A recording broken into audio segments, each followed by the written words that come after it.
The most expensive mistake in real estate isn't buying at the wrong time. It's adding an extra $40,000 to your asking price. Picture this. Two similar homes in the same neighborhood go on the market. One is priced in line with recent comparable sales.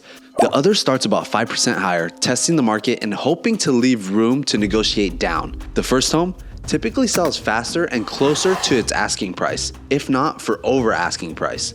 The second often sits on the market longer and ends up selling for less than if it had been priced correctly from the start. Overpricing doesn't just delay your sale. Research from Zillow shows it can quietly reduce your final sale price while creating buyer doubt that's hard to shake. In this video, we'll show you exactly how the market responds to overpricing and how to avoid common mistakes that cost sellers real money. This video is for informational purposes only and isn't intended as legal or real estate advice. Pricing a home is extremely complicated. While pricing high can cost you thousands in the long run. What is the secret to pricing a home?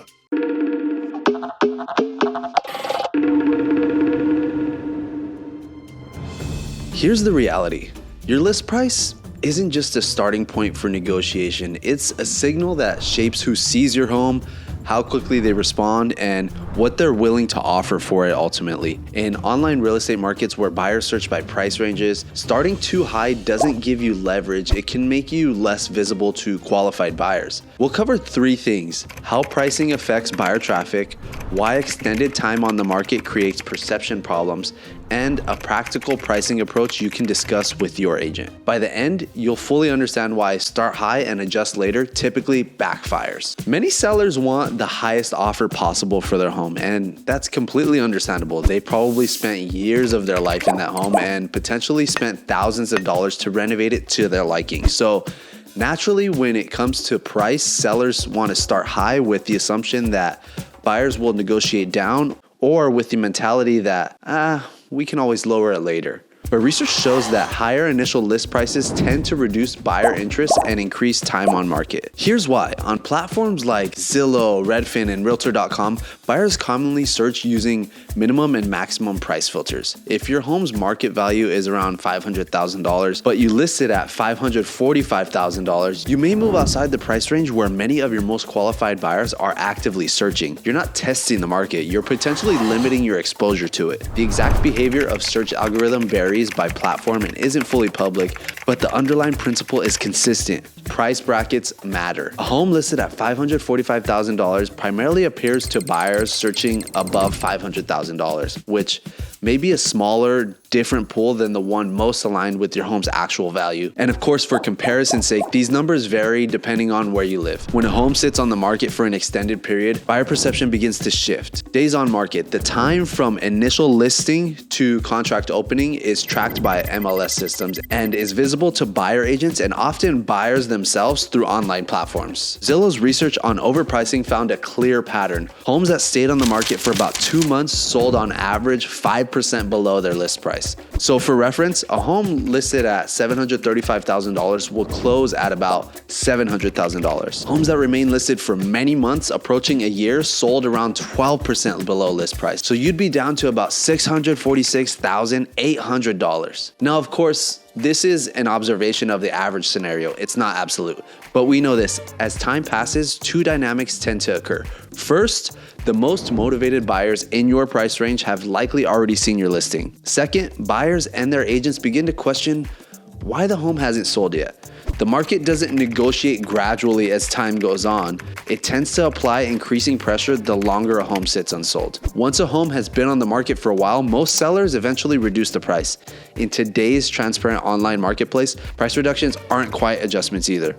Major portals typically flag listings as price reduced, and buyers who have saved the listing receive notifications about the change. This creates a perception challenge. Buyers and their agents see the price history and extended days on market, and many interpret it as a signal either that the home was originally overpriced or that there may be issues not visible in photos or to the naked eye. Some might even interpret it as the seller becoming desperate to sell.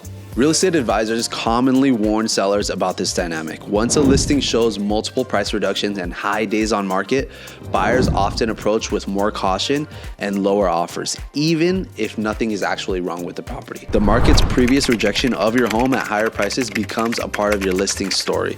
Now, let's take it back a little bit Imagine you're thinking of listing your home on the market. And if this is you, pay close attention now. The early days of a listing are typically the most important for generating interest. While specific engagement metrics like views and saves vary widely by market, property type, and platform, real estate professionals agree that strong early activity is a good indicator of appropriate pricing. If your listing launches with limited showing requests, low online engagement, or weak buyer response in the first week or two, it's often a signal that something just needs adjustment, and price is the most common factor. Conversely, homes that generate strong interest early tend to move faster and maintain stronger negotiating positions. Let's think about that a little more. Imagine you priced your home 5% under the recently sold comparable listings in the area.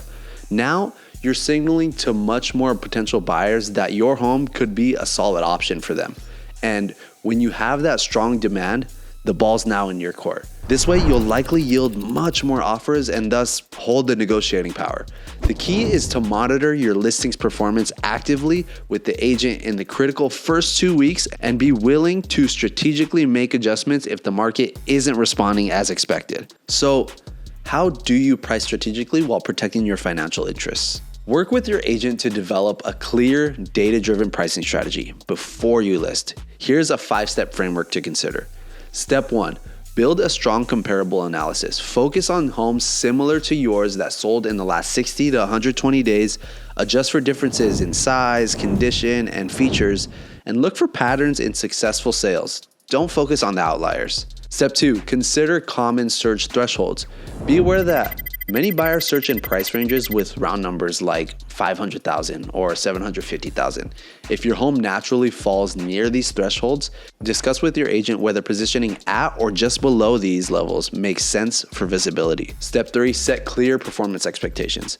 Agree with your agent on what good early performance looks like in your specific market. Showing requests, buyer feedback, online interests, etc., etc. Decide in advance what will trigger a pricing conversation if those benchmarks aren't met. Step 4, make strategic pricing adjustments if needed. If you need to reduce the price, make meaningful moves that cross into new buyer search brackets rather than small cuts that may signal desperation without solving the visibility problem. For example, moving from 525,000 to 499 may be way more effective than dropping to just like 515. But of course, consult with your agent. Step 5, understand your local MLS rules. MLS systems vary by region. Some track cumulative days on market, even if you temporarily withdraw and relist.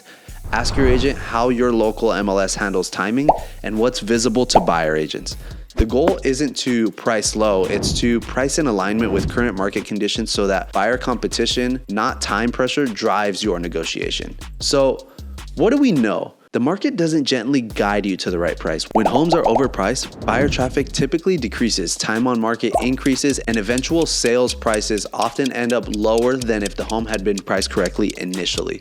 We've seen how overpricing can reduce visibility to qualified buyers, how extended time on market affects perception, and how data from Zillow's research shows a clear correlation between longer marketing time and larger discounts from list price. The solution is to price based on current market data. Be strategic about buyer search behavior and monitor your listing's early performance carefully. You as a seller may have a number in mind as to what your home is worth, but in the end, the highest price you can get is what the market is willing to pay for it. Flux Media is a real estate media company. We are not licensed to provide legal advice, real estate services, or financial consulting. If you have a specific question about a transaction, contract, or your local laws, we highly recommend speaking with a licensed attorney or real estate professional. If you'd like more evidence-based real estate guidance, subscribe so you don't miss the next chapter. Square footage, squared away. This is Square Footnote.